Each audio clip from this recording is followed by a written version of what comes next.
ಸರ್ಕಾರಿ ನೌಕರರ ವಿವಿಧ ಬೇಡಿಕೆಗಳನ್ನು ಈಡೇರಿಸುವಂತೆ ಒತ್ತಾಯಿಸಿ ಬೀದರ್ ನಗರದಲ್ಲಿ ಕರ್ನಾಟಕ ರಾಜ್ಯ ಸರ್ಕಾರಿ ನೌಕರರ ಸಂಘದ ವತಿಯಿಂದ ಜಿಲ್ಲಾಧಿಕಾರಿಗಳ ಮೂಲಕ ಸರ್ಕಾರದ ಮುಖ್ಯ ಕಾರ್ಯದರ್ಶಿಗಳಿಗೆ ಮನವಿ ಪತ್ರವನ್ನು ಸಲ್ಲಿಸಲಾಯಿತು.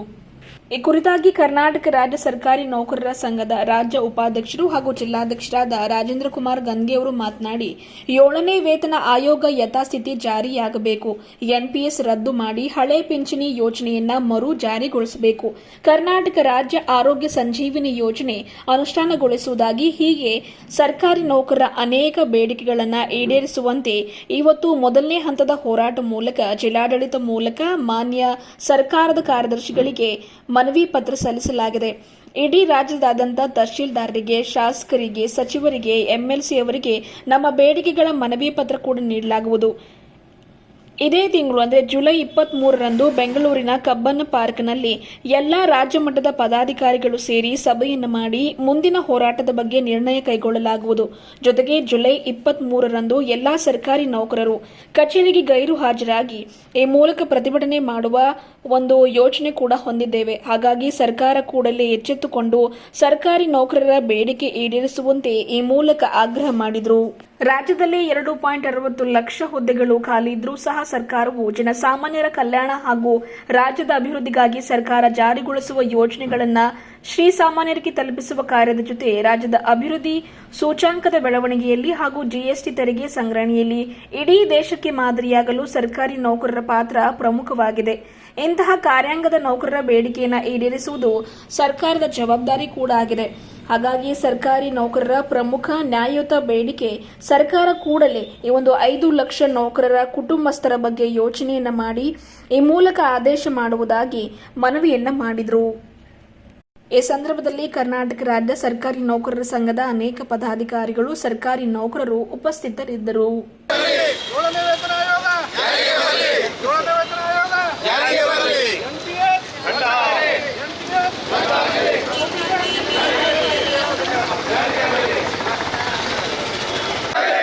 राज्य सरकारी नौकर संघ के वेतन आयोग वेतन आयोग रद्दागली ಕ್ಯಾಶ್ಲೆಸ್ ಟ್ರೀಟ್ಮೆಂಟ್ ಜಾರಿ ಆಗಲೇಬೇಕು. ಕ್ಯಾಶ್ಲೆಸ್ ಟ್ರೀಟ್ಮೆಂಟ್ ಮೊನ್ನೆ ಚಿಕ್ಕಮಗಳೂರಲ್ಲಿ ರಾಜ್ಯಾಧ್ಯಕ್ಷರುಗಳದ್ದು ರಾಜ್ಯ ಕಾರ್ಯಕಾರಿಣಿ ಸಭೆಯಲ್ಲಿ ತೀರ್ಮಾನ ಕೂಡ ಆಗಿದೆ. 3 ಹಂತದ ಹೋರಾಟಗಳು ಕೂಡ ನಾವು ಪ್ರಾರಂಭ ಮಾಡ್ತಾ ಇದ್ದೀವಿ. ಇವತ್ತಿನ ದಿವಸ ಮೊದಲನೇ ಹಂತದ ಹೋರಾಟ ಕೂಡ ಇವತ್ತಿನ ದಿವಸ ಮುಕ್ತಾಯವಾಗ್ತದೆ. ನಮ್ಮ ಪ್ರಮುಖವಾದ ಬೇಡಿಕೆಗಳಂದರೆ 7ನೇ ವೇತನ ಆಯೋಗ ಯಥಾಸ್ಥಿತಿ ಜಾರಿಯಾಗಬೇಕು, NPS ಅನ್ನು ರದ್ದು ಮಾಡಿ OPS ಕೂಡ ಜಾರಿಯಾಗಬೇಕು. ಅದೇ ರೀತಿ ಕ್ಯಾಶ್ಲೆಸ್ ಟ್ರೀಟ್ಮೆಂಟ್ ಕರ್ನಾಟಕ ಆರೋಗ್ಯ ಸಂಜೀವಿನಿ ಯೋಜನೆ ಅಂತಕ್ಕಂಥ ಕೂಡ ಅದು ಕೂಡ ಶೀಘ್ರದಲ್ಲಿ ಜಾರಿಯಾಗಬೇಕಂತೇಳಿ ಪ್ರಮುಖವಾದ 3 ಬೇಡಿಕೆಗಳು ಕೂಡ ಇಟ್ಕೊಂಡು ನಾವು ಹೋರಾಟವನ್ನು ಪ್ರಾರಂಭ ಮಾಡಿದ್ದೀವಿ. ಇವತ್ತು ದಿವಸ ಮೊದಲನೇ ಹಂತದ ಹೋರಾಟ ಇವತ್ತು ಮುಕ್ತಾಯವಾಗ್ತದೆ. ಈ ರಾಜ್ಯದಲ್ಲಿರ್ತಕ್ಕಂಥ ಎಲ್ಲ ಶಾಸಕರಿಗೆ, ಸಚಿವರಿಗೆ ಮತ್ತು ಎಲ್ಲ MLC ಸರಿ ಕೂಡ ಮನವಿ ಪತ್ರ ಕೊಡ್ತಕ್ಕಂಥ ಕೆಲಸ ಕೂಡ ನಡೀತಾ ಇದೆ. ಮತ್ತು ಸಂಬಂಧಪಟ್ಟ ತಾಲೂಕಲ್ಲಿನ ತಾಲೂಕಾ ತಹಶೀಲ್ದಾರ್ ಮುಖಾಂತರ, ಜಿಲ್ಲೆಯಿಂದ ಜಿಲ್ಲಾಧಿಕಾರಿಗಳ ಮುಖಾಂತರ ಕೂಡ ಮನವಿ ಪತ್ರ ಸರ್ಕಾರ ಮುಖ್ಯ ಕಾರ್ಯದರ್ಶಿಗಳು ಕೂಡ ಹೋಗ್ತಾ ಇದೆ. ಅದಕ್ಕೆ ಮೊದಲು 2ನೇ ಹಂತದ ಹೋರಾಟ ನಾವು 23ನೇ ತಾರೀಕು ಬೆಂಗಳೂರಿನಲ್ಲಿ ಇಡೀ ರಾಜ್ಯದಲ್ಲಿರ್ತಕ್ಕಂಥ ಎಲ್ಲ ಸರ್ಕಾರಿ ನೌಕರರು ಬಾಂಧವರು ಮತ್ತು ಆ ವೃಂದ ಸಂಘದ ಅಧ್ಯಕ್ಷರ ಒಂದು ನೇತೃತ್ವದಲ್ಲಿ ಸಭೆಯನ್ನು ಕೂಡ ಮಾಡ್ತಾ ಇದ್ದೀವಿ. 1000 ಜನರು ಕೂಡ ಸೇರ್ತಾ ಇದ್ದಾರೆ.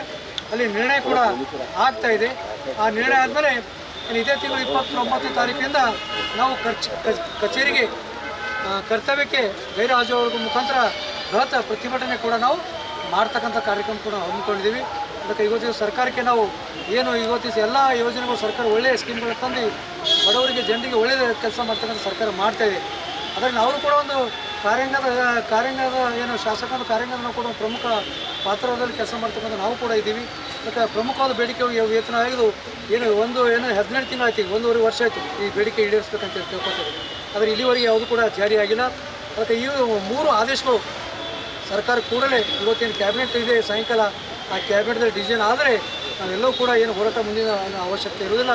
ಮತ್ತು ಏನು ವೇತನ ಆಯೋಗ ಎಲ್ಲ ಬೆಲೆ ಕೂಡ ಜಾಸ್ತಿ ಆಗಿದೆ, ಸಂಬಳ ಕೂಡ ಭಾಳ ಕಷ್ಟ ಆಗ್ತದೆ ಜನರಿಗೆ.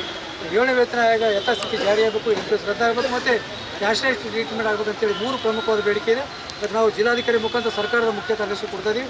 ಅದಕ್ಕೆ ಸರ್ ADC ಸರು ಈ ಮನವಿ ಪತ್ರ ಸ್ವೀಕಾರ ಮಾಡಿ ಸರ್ಕಾರಕ್ಕೆ ವರದಿ ನೀಡಬೇಕಂತೇಳಿ ಸಮಸ್ತ ಜಿಲ್ಲಾ ಸರ್ಕಾರ ನೌಕರರ ಪರವಾಗಿ ನಾವು ಕೇಳ್ತಾ ಇದ್ದೀವಿ. ಅದಕ್ಕೆ ಈ ವಿವಿಧ ಇಲಾಖೆಯಿಂದ ಎಲ್ಲರೂ ಕೂಡ ಭಾಗವಹಿಸಿದರೆ, ವಿವಿಧ ಸಂಘದ ಪದಾಧಿಕಾರಿಗಳು ಕೂಡ ಭಾಗವಹಿಸಿದರೆ, ಪ್ರಮುಖ ಜಿಲ್ಲಾ ಕಾರ್ಯ ನಮ್ಮ ಮಂಜುನಾಥ್ ಸರ್, ವರ್ಜಡೆ ಸರ್, ನಮ್ಮ